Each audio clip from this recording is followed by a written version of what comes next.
Louvado seja nosso Senhor Jesus Cristo. Nós vamos dar continuidade ao nosso comentário ao Evangelho de São Mateus, no 98º encontro, Mateus capítulo 27, do versículo 26 a 31. Ouçamos então o texto. Então Pilatos soltou Barrabás, mandou flagelar Jesus, o entregou para ser crucificado. Em seguida, os soldados de Pilatos levaram Jesus ao palácio do governador e reuniram toda a tropa em volta de Jesus. Tiraram a roupa dele e o vestiram com um manto vermelho. Depois teceram uma coroa de espinhos, puseram a coroa em sua cabeça e uma vara em sua mão direita. Então se ajoelharam diante de Jesus e zombaram dele, dizendo: Salve, Rei dos Judeus! Cuspiram nele e, pegando a vara, bateram na sua cabeça. Depois de zombarem de Jesus, tiraram-lhe o manto vermelho e o vestiram de novo com as próprias roupas. Daí o levaram para crucificar. Versículo 26. Então Pilatos soltou Barrabás, mandou flagelar Jesus e o entregou para ser crucificado. Pilatos concede o que a multidão pede. A multidão tinha sido manipulada pelo Sinédrio. Jesus veio flagelado por ordem de Pilatos. Jesus já havia predito seu açoitamento. Mateus capítulo 20, versículo 19. Este açoitamento recorda as chicotadas do servo sofredor. Isaías capítulo 53, versículo 5. Depois de flagelá-lo, Pilatos entrega Jesus para ser crucificado. Aqui merece uma atenção maior. O que é esse flagelo? Como os romanos flagelavam? Por que eles flagelavam aquele que eles enviavam para a morte? Se Jesus fosse flagelado segundo a lei judaica, ele teria recebido 40 golpes menos um. A pessoa era despojada de suas vestes, atada pelas mãos a um anel, fixado numa coluna baixa, de modo que ficava exposto às costas. Na lei romana não existia um número para os açoitos para o flagelo. Mas no caso de Jesus, ele devia ser flagelado, mas ele devia ficar ainda vivo. Em primeiro lugar, para mostrar à multidão o condenado flagelado. Depois, como foi condenado à morte, devia chegar vivo para ser crucificado. E assim, flagelado e crucificado, chegassem sem forças para durar menos tempo na cruz. Acredita-se que Jesus deve ter recebido 60 flagelos, 60 golpes, embora existam registros em que os romanos podiam chegar a 120 golpes. O flagelo era constituído de 2 correias de couro e na ponta bolas de chumbo, que deixavam marcas no corpo. Como Jesus devia ser crucificado, algumas partes foram preservadas, como a cabeça, a parte do coração, porque ali seria fatal a Jesus. O chumbo no corpo de Jesus fizeram várias feridas, como aconteciam, como contusões, escoriações. Atingiu o tórax, que provocavam lesões pleurais, inclusive pericárdias, prejudicando a respiração e o ritmo do coração, além de muita dor. A parte exterior de Jesus ficou irreconhecível pelas fendas e sangue. Em sua parte interior, sofreram lesões em muitos órgãos vitais, como o fígado e os rins. Os golpes fortes na parte renal provocavam disfunção nos rins e no fígado. Diminuiu sua capacidade respiratória. Foi golpeado nas panturrilhas, nas pernas, na região pelviana, tomando como testemunho o que vemos lá no Sudário de Turim. Vemos o corpo totalmente enxagado, atingido pelos golpes. Os crucifixos nossos não expressam a violência sofrida por Jesus, pois alguns artistas não querem expressar a dor e as verdadeiras feridas de Jesus. Jesus, depois dos açoites, estava todo chagado, violentamente agredido. Suas cicatrizes, diz Isaías, capítulo 53, versículo 5, em suas cicatrizes nos curamos. Versículo 27. Em seguida, os soldados de Pilatos levaram Jesus ao palácio do governador e reuniram toda a tropa em volta de Jesus. A tropa correspondia no total de 600 a 1.000 soldados. Se trata de um grande grupo. A cena deve ter sido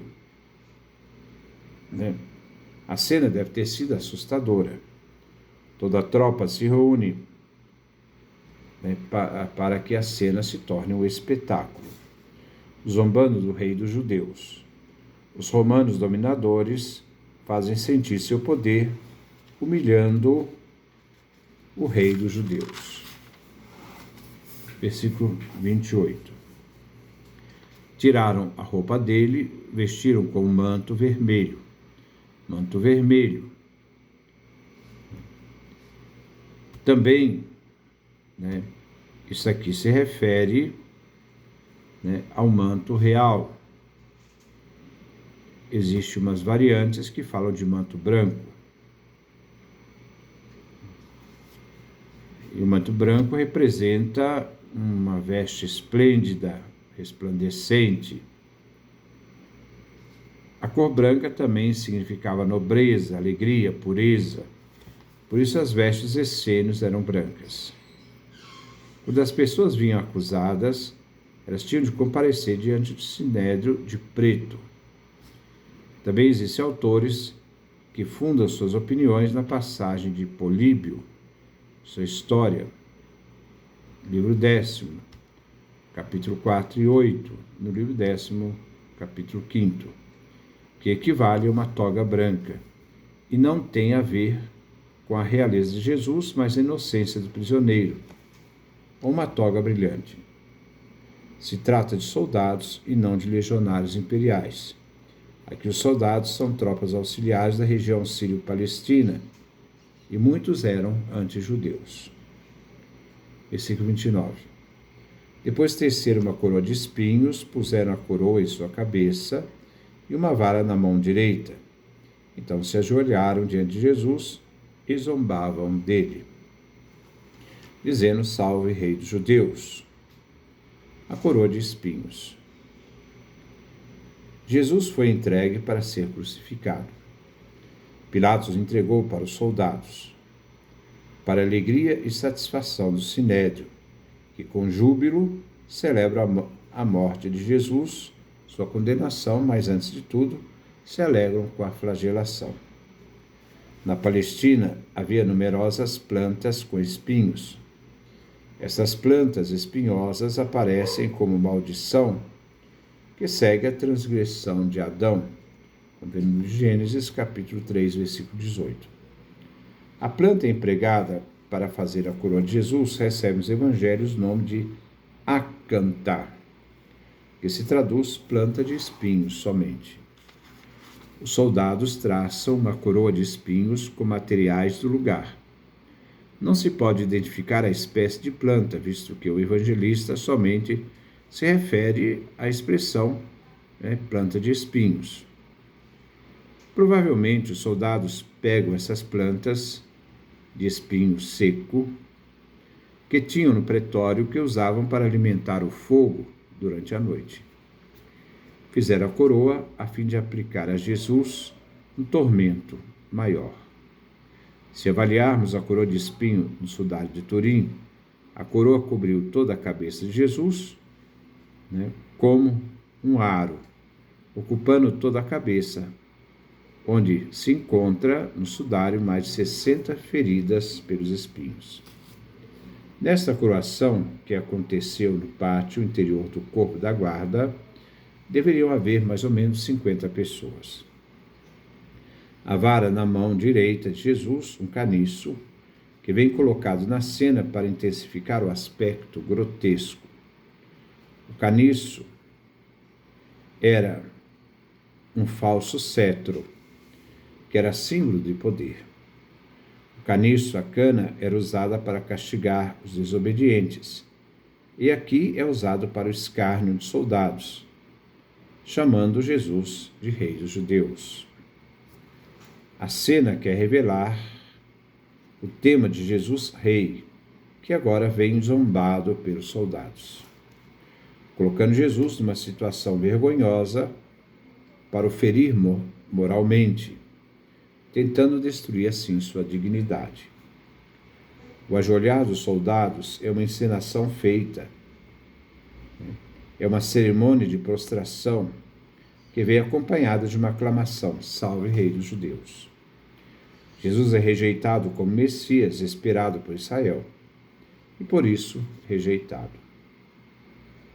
A cena que ridiculariza a pretensão de Jesus, bem aqui exposta.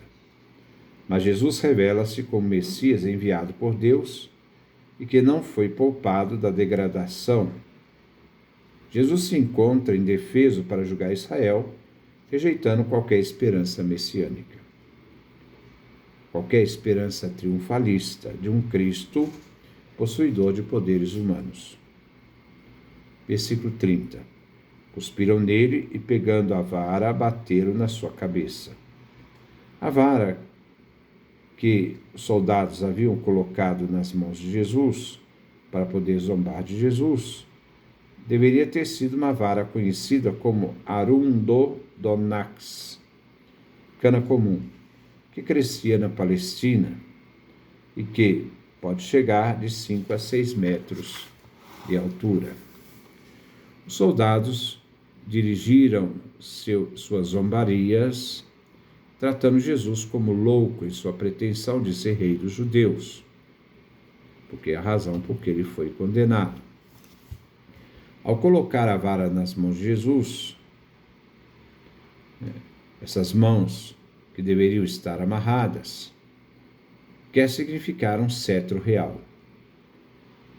Com essa mesma vara, golpeavam a cabeça de Jesus no ritual de zombaria e intimidação moral. Depois da prostração e aclamação, aquele que vem zombado como rei segue o beijo, isto é, o cuspe de adoração. Normalmente se dá o beijo de adoração ao rei que é entronizado, mas aqui esse beijo é trocado pelo cuspe, o desprezo.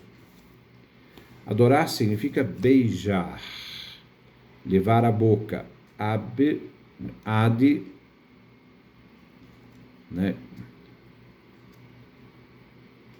levar à boca. Aqui é um cuspe de desprezo. Do princípio ao fim, Jesus não revida, não luta, nem desiste do seu destino. O silêncio de Jesus absorve a violência dos soldados, pois Jesus se orienta à sua morte inevitável. Numa selvageria, os soldados manifestam a agressão permitida pelo dominador. O uso do caniço, sinal de poder, é usado para agredir Jesus.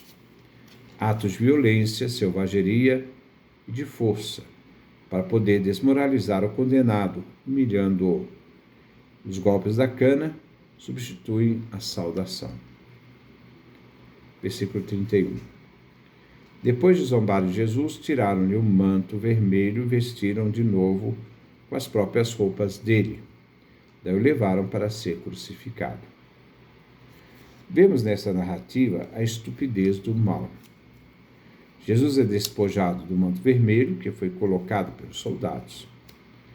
Jesus veste suas vestes, que aos pés da cruz deixará como herança àqueles que o crucificaram.